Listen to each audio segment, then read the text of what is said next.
السلام علیکم ورحمۃ اللہ وبرکاتہ۔ الحمد للہ رب العالمین والصلاة والسلام علی رسولہ الکریم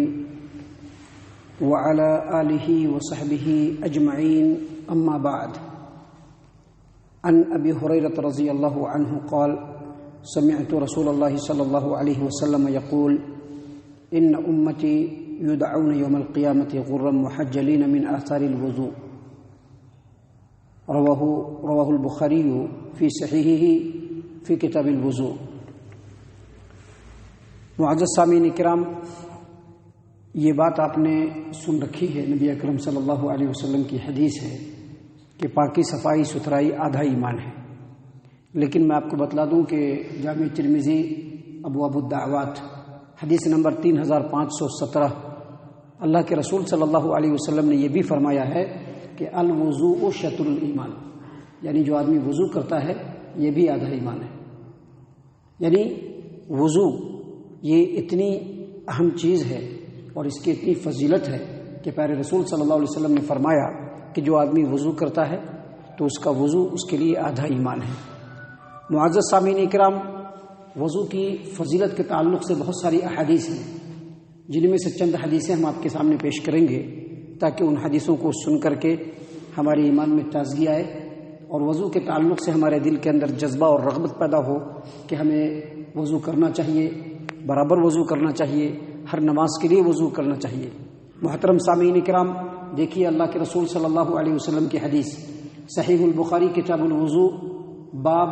فضل الوضوء والغر المحجلون من آثار الوضوء، حدیث نمبر 136۔ ابو ہریرہ رضی اللہ عنہ روایت کرتے ہیں کہ نبی اکرم صلی اللہ علیہ وسلم نے فرمایا ان امتی یدعون یوم القیامت غرا محجلین من آثار الوضوء، یعنی میری امت کے لوگ قیامت کے دن بلائے جائیں گے، میری امت کے لوگ قیامت کے دن بلائے جائیں گے اس حال میں کہ ان کا چہرہ، ان کے ہاتھ اور ان کے پاؤں، چہرہ بھی، یہ دونوں ہاتھ بھی اور یہ دونوں پیر بھی وضو کے آثار سے چمک رہے ہوں گے۔ محترم سامعین کرام، نبی اکرم صلی اللہ علیہ وسلم کی ایک اور حدیث ہے جس کو امام مسلم رحمہ اللہ نے اپنی صحیح مسلم کتاب الطہارہ کے اندر روایت کیا ہے کہ اللہ کے رسول صلی اللہ علیہ وسلم نے کہا، ایک بار قبرستان کے درمیان میں گئے قبروں کی زیارت کرنے کے لیے، جو لوگ ہیں ان کے لیے دعا کرنے کے لیے نبی صلی اللہ علیہ وسلم گئے تو آپ صلی اللہ علیہ وسلم نے ایسے ہی کہا کہ میری چاہت ہوتی ہے کہ میں اپنے بھائیوں سے ملوں۔ صحابہ کرام رضی اللہ عنہ نے کہا کہ اللہ کے رسول صلی اللہ علیہ وسلم، کیا ہم آپ کے بھائی نہیں ہیں؟ آپ صلی اللہ علیہ وسلم نے فرمایا کہ تم لوگ میرے اصحاب ہو اور میرے بھائی وہ ہیں جو ابھی تک آئے نہیں ہیں، جو بعد میں آئیں گے، یعنی میری امت کے لوگ۔ اللہ کے رسول صلی اللہ علیہ وسلم سے پوچھا گیا، صحابہ کرام رضی اللہ عنہ نے پوچھا کہ آپ اپنے آنے والے بھائیوں کو یعنی مسلمانوں کو قیامت کے دن کیسے پہچانیں گے؟ اللہ کے رسول صلی اللہ علیہ وسلم نے مثال دی۔ مثال کیا دی کہ ذرا تم بتلاؤ کہ بہت سارے گھوڑے ہیں جن میں سے سارے گھوڑے بالکل کالے سیاہ ہیں، بالکل ہی سیاہ ہیں، اور ان کالے سیاہ گھوڑوں میں کچھ ایسے گھوڑے ہیں جن کا منہ وائٹ ہے، جن کے دونوں پیر وائٹ ہیں۔ کیا ان کالے گھوڑوں کے درمیان ایسے گھوڑوں کو گھوڑے والا پہچانے گا کہ نہیں پہچانے گا؟ کہا کہ بالکل پہچان لے گا۔ کہا کہ ایسے ہی میری امت کے لوگ قیامت کے دن جب آئیں گے تو وضو کے اثر سے ان کے چہرے، ان کے دونوں ہاتھ اور دونوں پیر چمک رہے ہوں گے اور میں دور سے ہی دیکھ کر کے پہچان لوں گا کہ یہ میری امت کے لوگ ہیں۔ تو یہ ہے وضو کی اہمیت، وضو کی فضیلت اور وضو کا مقام و مرتبہ۔ محترم سامعین اکرام، اس سلسلے میں ایک اور حدیث ہے جس کو امام مسلم رحمہ اللہ اپنی صحیح مسلم کتاب الطہارہ باب فضل الوضوء والصلاة عقبہ، عثمان ابن عفان رضی اللہ عنہ ایک مرتبہ انہوں نے وضو کیا، وضو کر کے لوگوں کو دکھلایا اور کہا کہ میں نے رسول اللہ صلی اللہ علیہ وسلم کو دیکھا، آپ صلی اللہ علیہ وسلم نے ایسے ہی وضو کیا، اور وضو کرنے کے بعد آپ صلی اللہ علیہ وسلم نے فرمایا کہ جس آدمی نے اس طرح سے وضو کیا اس کے تمام گناہ بخش دیے جائیں۔ جس آدمی نے ایسا وضو کیا اس کے تمام گناہ بخش دیے جاتے ہیں، اور اس کے بعد جو وہ نماز پڑھتا ہے اور مسجد کی طرف چل کر کے جاتا ہے یہ نفل ہے، یعنی اس کا اجر و ثواب الگ سے ملے گا۔ سامعین کرام، ایک اور حدیث ہے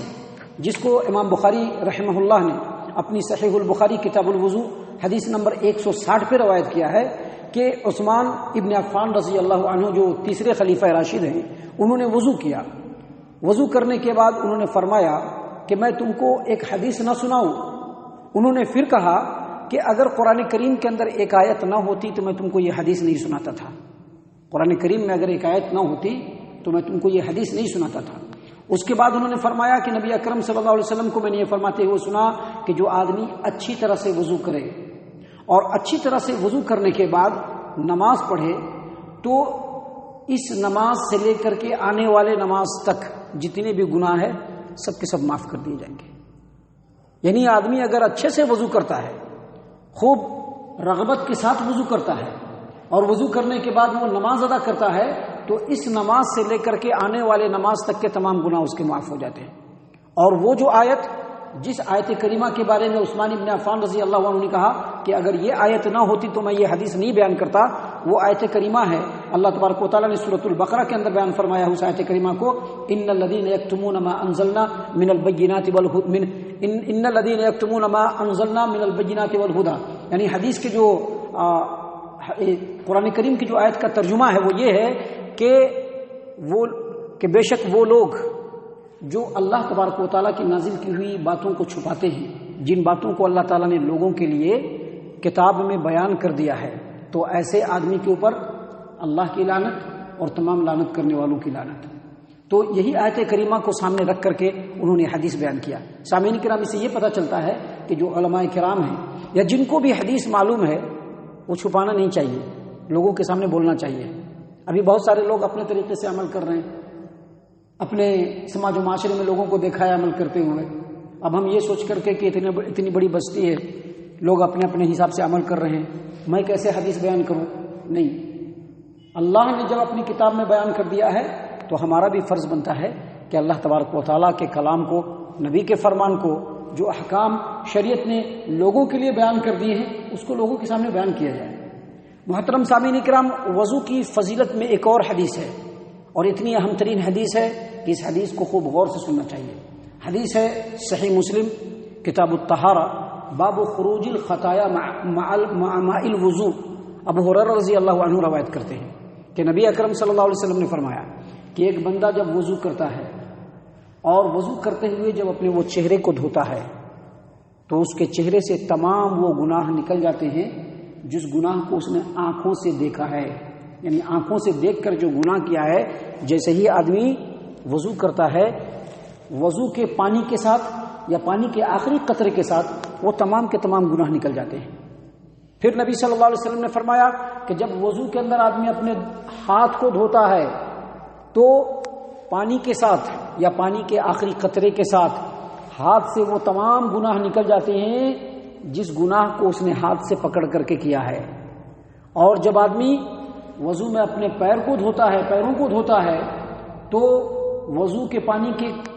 قطرے، پانی کے ساتھ یا پانی کے آخری قطرے کے ساتھ وہ تمام کے تمام گناہ پیر سے نکل جاتے ہیں جس گناہ کو کرنے کے لیے وہ پیر سے چل کر کے گیا ہوگا. سامعین کرام،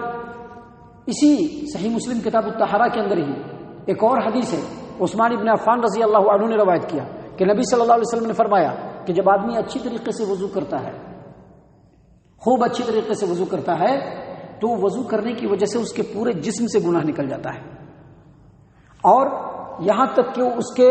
ناخن کے نیچے سے گناہ نکل جاتا ہے. اور حدیث میں ہے کہ جب یہ گناہ نکلتے ہیں اس کے جسم سے تو آدمی بالکل اس طرح سے پاک صاف ہو جاتا ہے کہ کبھی اس نے گناہ ہی نہیں کیا، گناہ سے بالکل پاک صاف ہو جاتا ہے. سامعین کرام، وضو یہ بہت ہی اہم جو ہے عبادت ہے. وضو کی فضیلت میں ایک اور حدیث ہے جس کو امام مسلم نے صحیح مسلم کتاب الطہارہ باب الذکر المستحب عقب الوضو، عقبہ بن عامر رضی اللہ عنہ روایت کرتے ہیں کہ نبی صلی اللہ علیہ وسلم نے فرمایا کہ کوئی بھی مسلمان آدمی جب وضو کرتا ہے فیحسن وضوءہ، اور اپنے وضو کو خوب اچھے انداز میں کرتا ہے، یعنی بہترین طریقے سے وضو کرتا ہے، پورے دل جمعی کے ساتھ وضو کرتا ہے، اچھی طریقے سے ایک ایک عضو کو دھوتا ہے، اور دھونے کے بعد فیصلی رکعتین، 2 رکعت نماز پڑھتا ہے. کس طرح سے؟ پورے دل کی توجہ کے ساتھ، پورے نیت کی توجہ کے ساتھ، پورے خشوع خضوع کے ساتھ اللہ کے رسول صلی اللہ علیہ وسلم نے فرمایا کہ وضو کرنے کی وجہ سے اور وضو کے بعد بہترین انداز میں 2 رکعت نماز پڑھنے کی وجہ سے جنت اس کے اوپر واجب ہو جاتی ہے، جنت واجب ہو جاتی ہے۔ سامعین کرام، ایک اور حدیث ہے، عقبہ بن عامر رضی اللہ عنہ ہی روایت کرتے ہیں کہ جو آدمی وضو کرتا ہے، وضو کرنے کے بعد دعا پڑھتا ہے، کون سی دعا؟ اشہد ان لا الہ الا اللہ وحدہ لا شریک لہ واشہد ان محمدا عبدہ ورسولہ، اللہ کے رسول صلی اللہ علیہ وسلم نے فرمایا اس کے لیے جنت کے 8 دروازے کھول دیے جاتے ہیں، جس دروازے سے چاہے وہ داخل ہو جائے۔ سامعین کرام، اسی طرح سے ایک اور حدیث ہے صحیح مسلم کتاب الطہارہ کی کہ مومن بندہ جو وضو کرتا ہے، وضو کا پانی جہاں تک پہنچے گا، اب جیسے اس نے چہرہ دھویا، یہ پورا یہاں تک اس نے چہرہ دھویا، ہاتھ دھویا تو بالکل یہاں تک ہاتھ دھویا، جس قدر پانی وضو کے اعضاء کو پہنچیں گے اس قدر زیور جنت میں اس کو پہنایا جائے گا مومن بندے کو۔ تو سامعین کرام، یہ افضلیت ہے وضو کی جس کو اللہ کے رسول صلی اللہ علیہ وسلم نے اپنے امت کے لیے بیان کیا ہے، لہذا وضو کرنے میں پوری رغبت ہونی چاہیے۔ ٹھنڈے کا موسم ہو یا پانی ملنے میں دقت ہو، اس کے باوجود کوشش کر کے پانی حاصل کرنا چاہیے اور پانی حاصل کر کے وضو کرنا چاہیے، اچھے انداز میں وضو کرنا چاہیے۔ پورے وضو کو مکمل طور پہ اگر کرے گا آدمی تو یہ ساری فضیلتیں اور اس کے علاوہ جو فضیلتیں ہیں وہ سب کے سب مومن بندے کو حاصل ہو جائے گی۔ اس لیے وضو کرنے میں پوری رغبت ہونی چاہیے۔ اللہ تعالیٰ سے دعا ہے کہ اللہ تعالیٰ ہم تمام کو ان تمام باتوں کے اوپر غور و فکر اور تدبر کرنے کی توفیق عنایت فرمائے۔ ہم تمام کو ہمارا رب اللہ اور اس کے رسول صلی اللہ علیہ وسلم کی اتباع کرنے کی توفیق عنایت فرمائے، صحابہ کرام رضی اللہ عنہم کے طریقے پر چلنے والا بنائے، جنت الفردوس میں جگہ عطا فرمائے۔ اے اللہ ہم تمام کو جہنم سے پناہ دے، اے رب العالمین ہم تمام کو جہنم سے پناہ دے، اے مالک الملک ہم تمام کو جہنم سے پناہ دے، آمین۔